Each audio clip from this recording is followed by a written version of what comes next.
І зноў чалавецтва нічога новага не прыдумала, а выкарыстала тыя тэхналогіі, якія знайшло. І праз гэта атрымала самыя вялікія праблемы з глыбінь космосу, што пагражаюць яго існаванню. Вітаю, сябры, наліце сабе рамуланскага элю ці чаго пангалактычнага, а я Рудзі распавяду вам самымі нахабнымі спойлерамі, пра што першая з 3 частак Mass Effect.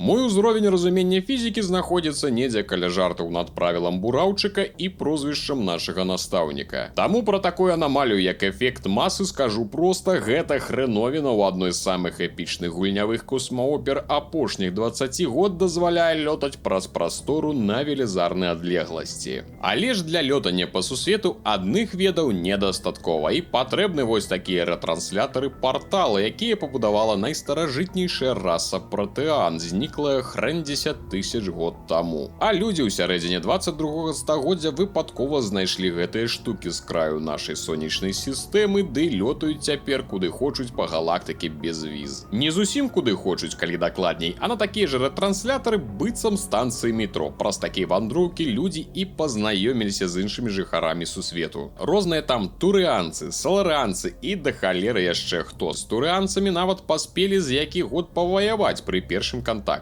Цяпер усе расы намагаюцца жыць, ужывацца адзін з адным і стварылі нешта накшталт АА на велізарнай станцыі Цытадэль, і ў ёй галоўны савет з асноўнымі прадстаўнікамі. Наш герой камандор Шепард, амаль першы з людзей, каго хочуць зарабіць спектрам. Гэта такая пасада, быццам агент 007 ці касмічны шэрыф ад савета з шырокім колам магчымасцей па ўсяму сусвету. Але перад урачыстым падвышэннем мы дасантуемся на планету Иден Прайм, каб паказаць сябе. Іспыт у спектры, так бы мовіць, дзе ўсё і пайшло не па плану. На гэту планету за некаторы час да нас напалі невядомыя на вялікім караблі ў выглядзе нейкага кальмара з гетамі на борце. Геты — гэта амаль што клоны зорных войнаў, раса біяробатаў са штучным інтэлектам, якія аднойчы даўно зрынулі сваіх стваральнікаў. Па-першае, старажытны пратанскі маяк, які тут адкапалі археолагі і які нам трэба было бы забраць, знянацку выбухнуў, ды праз яго ў нашай галаве сталі з'яўляцца нейкія галюны. Па-другое, спектра, што прыляцеў прыглядаць за намі падчас задання, забівае другі спектр, Сарэн, якога тут не павінна было быць, ды замятае сляды.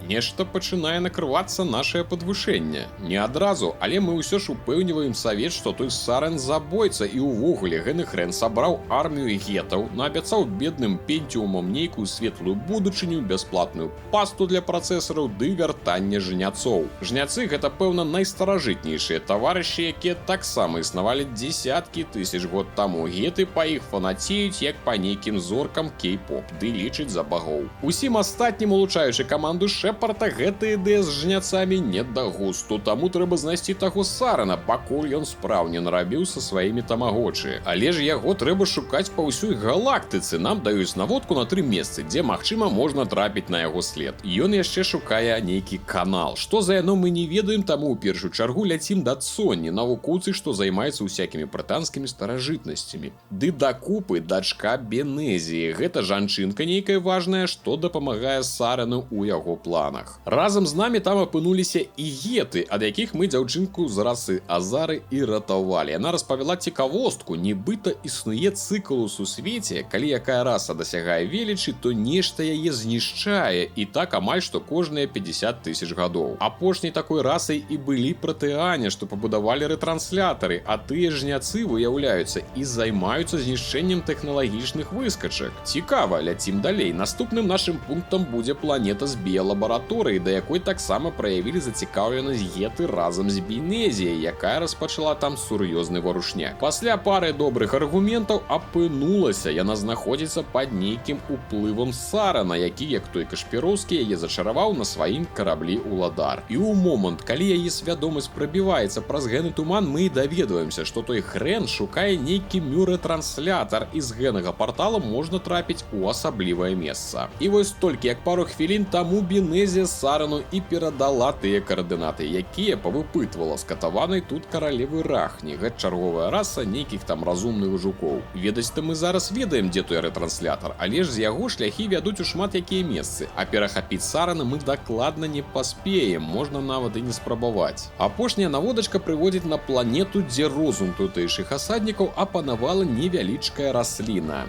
Ну як невялічкая? Вялічкая. Бачна, што гэны кус на добрых пестыцыдах гадаваўся. Ён выяўляецца разумны, што той прафесар, і здолеў Сарану перадаць веды пра пратэан, дакладней думаць, як яны разумець іх тэхналогіі і мову. Гэтыя ж веды атрымліваем і мы. Важныя чебурекі з савету падкідваюць новы напрамак пошукаў, бо 3 месяцы, што мы аблёталі, насамрэч не дапамаглі знайсці Сарана, а толькі раскрыць яго планы. Ляцім на яшчэ адну планету, адкуль атрад цытадэлі даслаў паведамленне СОС. Яны знайшлі базу-лабараторыю, і там людзі Сарана ладзілі доследы ўздзеяння таго самага карабля «Уладар», які дапамагае прабірацца ў галаву ахвяры, прымушаць рабіць тое, што трэба Сарану. І ў нетрах базы знаходзім падобны маяк з пачатку гульні і ўвогуле сустракаем яго. Карабель «Уладар» і ёсць адзін з жняцоў. Кажа, вы ўсе лёд пад нашымі ботамі. Расліны, якія як толькі трохі падрастуць, то імі нішчацца. І тыя рэтранслятары пратэаны не будавалі, а таксама знайшлі, як і іншыя да іх і пасля. А гэты жнец тут каб абвесціць сканчэнне цыкла, па якім будуць знішчаны людзі і ўсе іншыя біялагічныя формы жыцця, чый тэхналагічны росквіт і пачаўся пасля адкрыцця эфекта масы і рэтранслятараў. Вось такія дранікі без сметаны, хлопчыкі і дзяўчынкі, адбудзецца велізарны варушняк, у якім усе знікнуць. Навошта ім гэта? Таму што могуць. І на гэтым чава-какава і знік. А пасля адбываецца доўгачаканая сустрэча з Сараном і выяўляецца, што ён проста сцыкун. Маўляў, жняцы ўсё роўна перамогуць. І калі быць для іх карыснымі, дапамагчы знайсці канал, пэўна, каб яны здолелі прыляцець сюды і нас панішчыць, то яны пакінуць некаторых з нас жывымі. Усё проста, вось пратэаны біліся з імі, і дзе яны зараз? Зразумела, нас такі варыянт не задавальняе, і пасля кароткай сутычкі гэны мужик дае ад нас па тапках. Ужо на нашым караблі Соні дапамагае разабрацца з нашымі галюнамі, якія апынуліся паведамленнем пратэан, і мы даведваемся, што той канал на планеце Іл, і што Саран, пэўна, збірае ўвесь свой флот вакол яе. Адным нам не прадрацца, таму надышоў час гульні, Шэпард збірае сяброў. Ляцім на цытадэль трэсці з савету дапамогу ў выглядзе армады караблёў. Але ж тыя бюракраты увогуле не вераць, што жняцы не прыдумкі маёй хворай галавы. Нават забаранілі нам ляцець самастойна туды, але ж зразумела, мы знаходзім магчымасць і бяжым з цытадэлі. Нешта я не бачу тут увесь касмічны флот Сарана, а толькі яго ды кубку гетаў. Незразумела, з чаго адразу не паляцелі сюды. Яны паспелі схавацца ў старажытным пратэанскім комплексе, куды мы і паціснем. Тутэйшы штучны інтэлект дзесяткі тысяч год спаўшы распавядае, што насамрэч цытадэль гэта галоўны рэтранслятар, праз які жняцы і з'явяцца ў нашай галактыке, як рабілі раней. Спаўшы ў нашым космосе, агент жняцоў «Уладар» павінен быў актывіраваць цытадэль ужо даўно і распачаць новы цыкл знішчэння біялагічнай формы жыцця. Але не здолеў гэта зрабіць, бо пасля апошняга генацыду рэшткі пратэан пакінулі падарунак, нешта там нахімічыўшы, і яму прыйшлося праз задурманеных Сарана, гетаў і іншых шукаць канал. Таксама партал, каб скрозь яго трапіць у цытадэль